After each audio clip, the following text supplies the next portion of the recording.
আজ অনেক দিন পর মহাদেবের জন্য লাড্ডু বানাচ্ছি। আশা করি প্রভুর খুব পছন্দ হবে। প্রণাম মাতা, আপনি এখানে আর আমি আপনাকে গোটা কৈলাসে খুঁজে বেড়াচ্ছি। তাই নাকি? আচ্ছা বলো, আমাকে এত খুঁজছো কেন? দেবাদিদেব মহাদেব জানালেন উনি এক্ষুনি প্রাসাদে আসবেন না, ওনার আসতে সময় লাগবে। আচ্ছা, আমি এখন মহাদেবের কাছে ফিরে যাচ্ছি মাতা। প্রণাম। এই হচ্ছে প্রভুর অবস্থা। আমাকে বললেন একটু পরেই আসবেন, কিন্তু এখন কখন আসবেন কে জানে। এদিকে আমার লাড্ডু বানানো শেষ হয়েছে। তাহলে আমি অযথা সময় অপচয় না করে স্নান সেরে আসি। আশা করি ততক্ষণে মহাদেব প্রাসাদে ফিরে আসবেন। নন্দী, একবার এদিকে এসো তো। প্রণাম মাতা। আমি প্রাসাদের ভেতরে যাচ্ছি স্নান করতে। দেখবে কেউ যেন প্রাসাদে প্রবেশ না করে। মনে রেখো, কেউ না মানে কেউ না। এটা কিন্তু আমার আদেশ। যথাজ্ঞ মাতা, আমি পাহারায় আছি, আপনি নিশ্চিন্তে যান।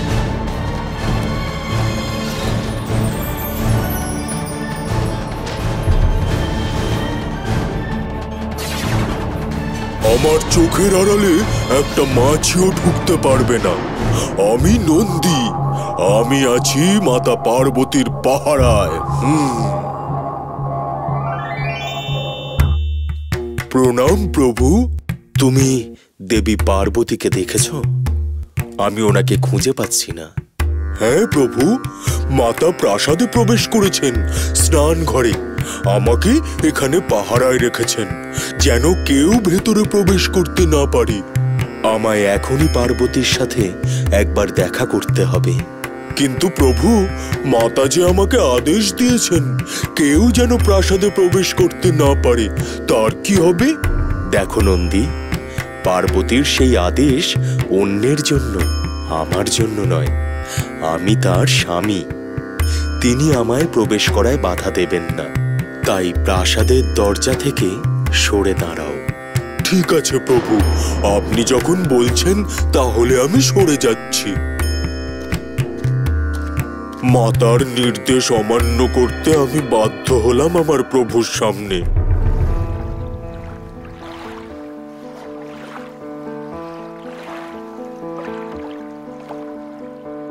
দেবী পার্বতী, আপনি কোথায়?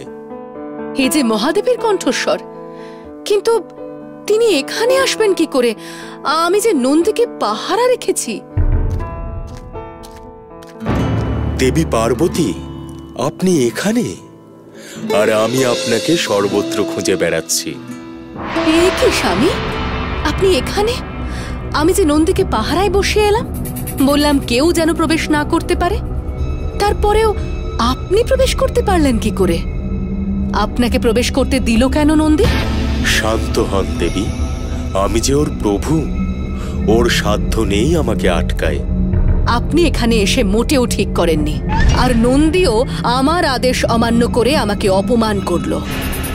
না দেবী, নন্দী আপনাকে অপমান করেনি, প্রভুর আদেশ মান্য করেছ। ঠিক আছে, তুমি স্নান সেরে নাও, আমি পরে আসছি।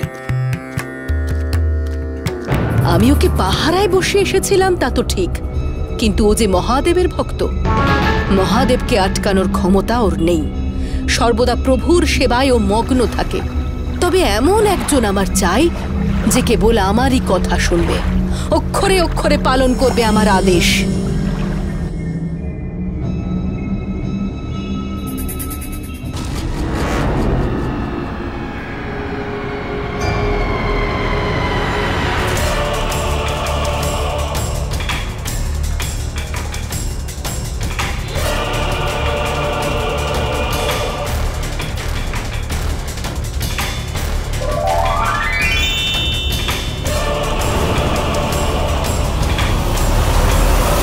প্রণাম মাতা।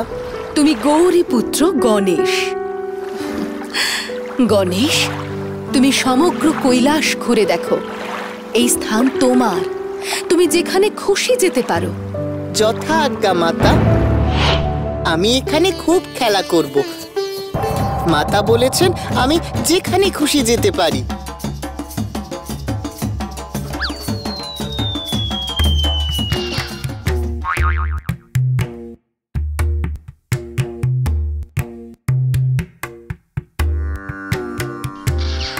আরে এরা আবার কি?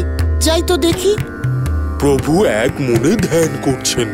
দেখো, এই সময় দেবর্ষী নারদও যেন প্রভুর ধ্যান ভঙ্গ না করেন। হ্যাঁ, আমি নিজে দ্বাররক্ষী হয়ে পাহারায় থাকবো।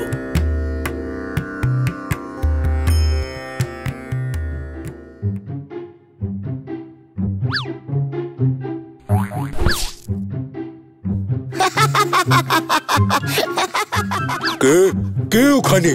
কে ছুড়লো এটা আমার গায়ে? এই যে আমি। কে তুমি? আমি গণেশ, মাতা পার্বতীর সন্তান আমি।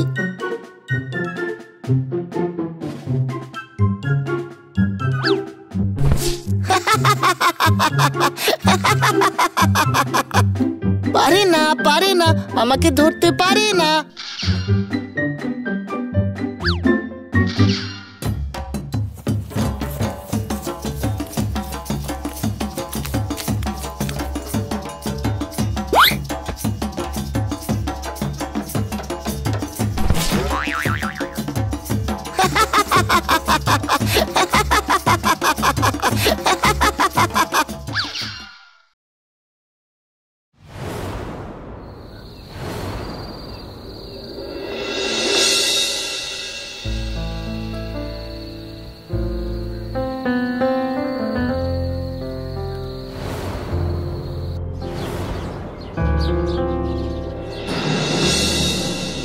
গণেশ, পুত্র গণেশ, কোথায় তুমি?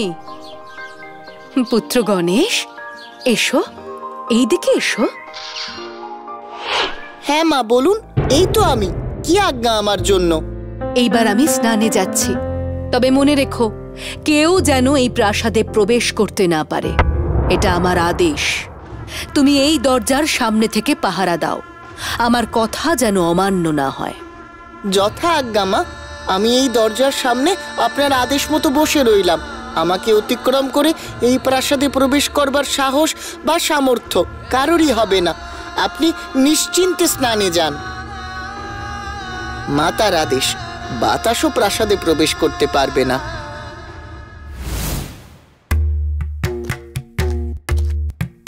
কে তুমি বালক? আমার পথ আটকালে কেন? ক্ষমা করুন প্রভু, আমি আপনাকে ভেতরে যেতে দেব না। আমি পার্বতীর পুত্র গণেশ। তাই নাকি? তুমি পার্বতী পুত্র গণেশ? হ্যাঁ, আমি আমার মায়ের আদেশ পালন করছি। আমার মা বলেছেন, যতক্ষণ না তিনি আদেশ করছেন আমি যেন কাউকে ভিতরে প্রবেশ করতে না দিই। তাই? আচ্ছা পার্বতী পুত্র, বেশ। তবে এই আদেশ আমার জন্য নয়, আমি পার্বতীপতি মহাদেব। সরে যাও বালক। কিছুতেই না। যতক্ষণ না পর্যন্ত মা আমায় আদেশ করছেন আমি কাউকে ভিতরে প্রবেশ করতে দেব না। এমনকি বাতাসেরও এই প্রাসাদে এখন প্রবেশ নিষেধ। আমি বাতাসকেও প্রবেশ করতে দেব না। জেদ করো না বালক, সরে যাও বলছি। এ অসম্ভব। কে? অসম্ভব? এত বড় কথা? তোমার আমার রাগ সম্পর্কে ধারণা নেই। আমি রেগে গেলে সৃষ্টি ছারখার হয়ে যায় বালক। আমার পথ থেকে সরে দাঁড়াও। শান্ত শান্ত হয়ে যান প্রভু, আমি ওকে বোঝাচ্ছি। বালক, তুমি সরে যাও প্রভুর রাস্তা থেকে, নইলে বিরাট বড় ক্ষতি হয়ে যেতে পারে। তুমি আর জেদ করো না, ভবিষ্যৎ নিয়ে ভাবো। ভবিষ্যতে পরিণাম যাই হোক না কেন, আমি আপনাকে পথ ছেড়ে দিতে পারবো না। এ কি গণেশ, তুমি এখানে?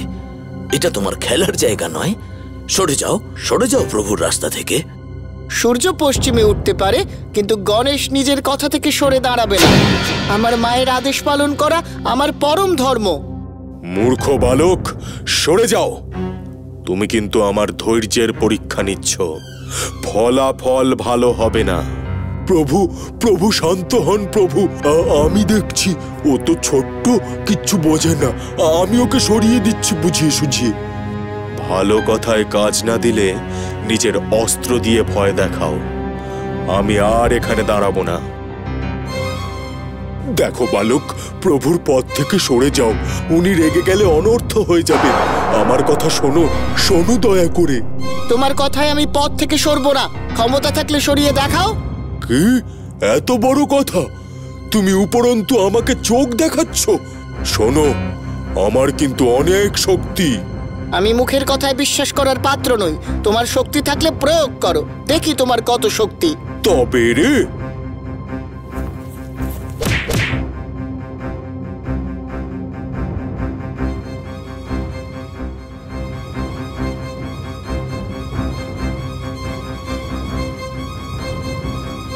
প্রভু প্রভু, দেখুন ওই বালক আমার কি দুরবস্থা করেছে। বলে নাকি ক্ষমতা থাকলে দেখাও আমায়। আমি আগেই বলেছিলাম ওই বালক ভালোভাবে কথা শোনার পাত্র নয়। সেনাপতিরা, যাও তোমরা ওই জেদি বালককে সরিয়ে দাও দরজার সামনে থেকে, নইলে আমাকেই আমার রুদ্র রূপ নিতে হবে।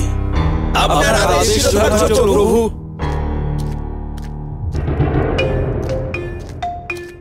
ওই নন্দী নিজে হেরে এবার দল পাঠিয়েছে।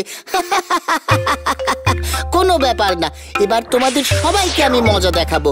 চলে এসো তোমরা, দেখি কার গায়ে কত জোর। এই কি, ওইটুকু ছোট্ট বালক গণেশকে না বুঝিয়ে মহাদেব নিজের সেনা পাঠালেন ওর সাথে যুদ্ধ করতে? না, আমাকে এর মধ্যস্থতা করতেই হবে।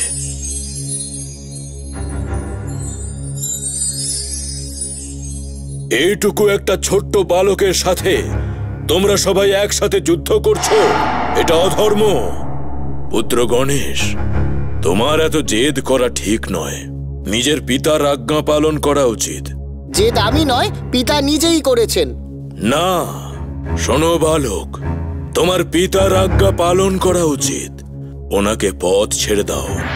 পিতার আজ্ঞা পালন করলে মায়ের আজ্ঞা পালন করব কি করে? আর মায়ের আদেশ আমি কিছুতেই অমান্য করতে পারবো না।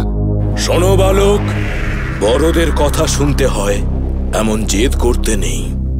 আমার কাছে আমার মা সবচেয়ে বড়। আমার মা বলেছেন যে কেউ আসুক না কেন আমি যেন তাকে প্রাসাদে প্রবেশ করতে না দিই, তাই আমি পথ থেকে কিছুতেই সরব না। এইভাবে এই বালক তো আমার কথা শুনবে না। একে যুক্তি দিয়ে বোঝাতে হবে। তুমি সরে যাও বালক। তুমি যদি সরে যাও তাহলে আমি তোমাকে উপহার দেব। ছি ছি, এইভাবে আমাকে উপহারের লোভ দেখিয়ে ধর্মের পথ থেকে সরানোর চেষ্টা করছেন ব্রহ্মাদেব। আমাকে জ্ঞান দিও না বালক।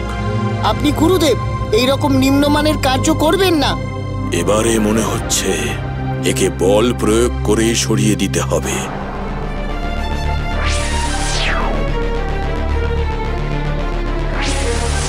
এ কি করে সম্ভব?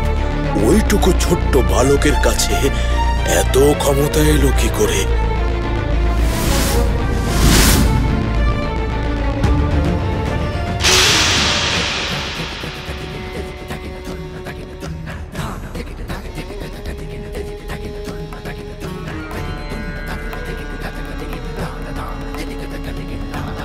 শান্ত হন দেবাদিদেব মহাদেব। এবার পুরো সৃষ্টি ধ্বংস হয়ে যাবে আপনার রাগের আগুনে। বন্ধ করুন আপনার এই তাণ্ডব নৃত্য। শান্ত হন প্রভু, শান্ত হন প্রভু। অনর্থ অনর্থ হতে চলেছে এবার। মহাদেব যে রেগে আগুন।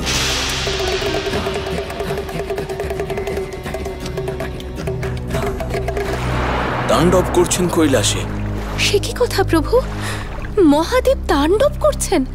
তাহলে তো সত্যি বিপদ হতে চলেছে। হ্যাঁ, পুরো সৃষ্টি ধ্বংস হয়ে যেতে পারে। আমায় এখনই কৈলাসে যেতে হবে। শান্ত করতে হবে মহাদেবকে। আমিও যাব আপনার সাথে। সেখানে দেবী পার্বতীর সাথেও একবার দেখা করে নেব। আচ্ছা বেশ, তুমিও চলো প্রিয়ে।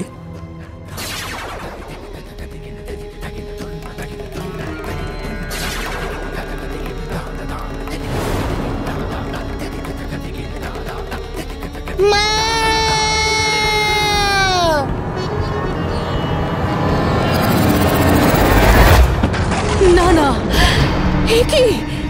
মহাদেব আমার গণেশকে হত্যা করলেন? না, উনি নিজের পুত্রকে হত্যা করতে পারেন না। গণেশ, পুত্র গণেশ, পুত্র গণেশ, ওঠো ওঠো পুত্র।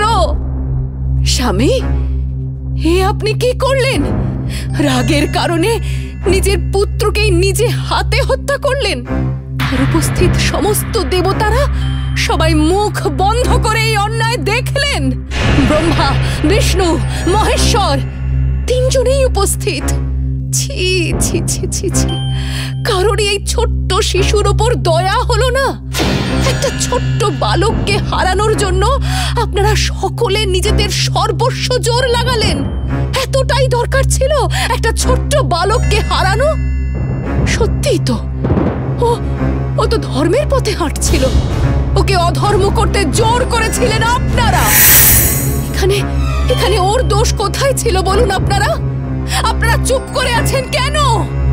বলুন বলুন, ছোট গণেশের প্রাণ নিয়ে আপনার রাগ কি শান্ত হয়েছে স্বামী? যদি না হয়ে থাকে তবে আমারও প্রাণ নিয়ে নিন। আপনি কি বলছেন দেবী? আমি আমার পুত্রকে জীবিত ফিরে পেতে চাই। ওকে প্রাণ দান করতে হবে, তা না হলে আমিও প্রাণ ত্যাগ করব। আমার পুত্র তো নির্দোষ ছিল, আমি ন্যায় চাইছি। আমাকে ক্ষমা করুন দেবী, তবে ওর প্রাণ ফেরানো যে সম্ভব নয়। তবে আমি এখানে আমার প্রাণ ত্যাগ করব। হে মহাদেব, আপনি আপনার রাগের কারণে নিজের পুত্রকে হত্যা করেছেন। এবার আপনাকে এই গণেশের প্রাণ ফিরিয়ে দিতে হবে, নইলে দেবীর ক্রোধে সমস্ত সৃষ্টি ধ্বংস হয়ে যাবে।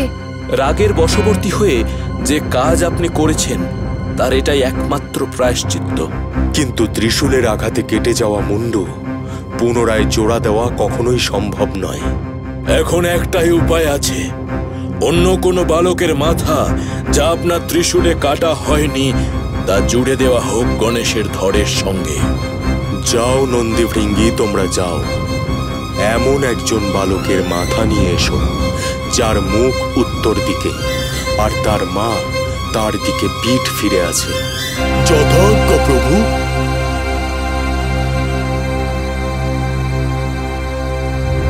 সর্বত্র ঘুরে ঘুরে কোথাও কিছু না পেয়ে শেষে নন্দী আর ভৃঙ্গি উপস্থিত হয় এক জঙ্গলে। সেখানে হরিণ শাবকের মাথা বাঘের মাথা পেলেও মহাদেবের শর্ত মিলছিল না। শেষে জঙ্গলের অনেকটা ভেতরে একটা হস্তি ও তার শাবককে দেখে ওরা। সেই শাবকের মাথা উত্তর দিকে আর তার মা পিঠ ফিরিয়ে শুয়ে রয়েছেন। মহাদেবের শর্ত অনুযায়ী একমাত্র এই হস্তি শাবকের মাথাই উত্তর দিকে আর তার মা পিঠ ফিরে শুয়ে আছে। তাহলে কি এই হস্তি শাবকের মাথা নিয়ে যাব? যা পেয়েছো সেটাই নিয়ে চলো, দেরি করা ঠিক হবে না। আচ্ছা, তাই চলো।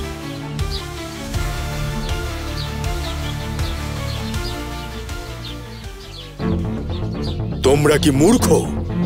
এ কি নিয়ে এসেছো তোমরা? আপনি যা আদেশ করেছেন সেই আদেশ অনুসারে একেই আমরা পেয়েছি।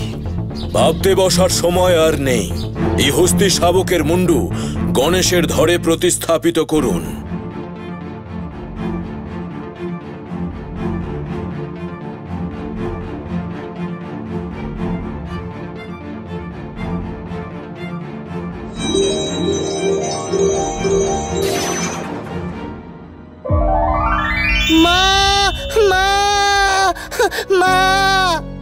দেবী, এবার খুশি তো?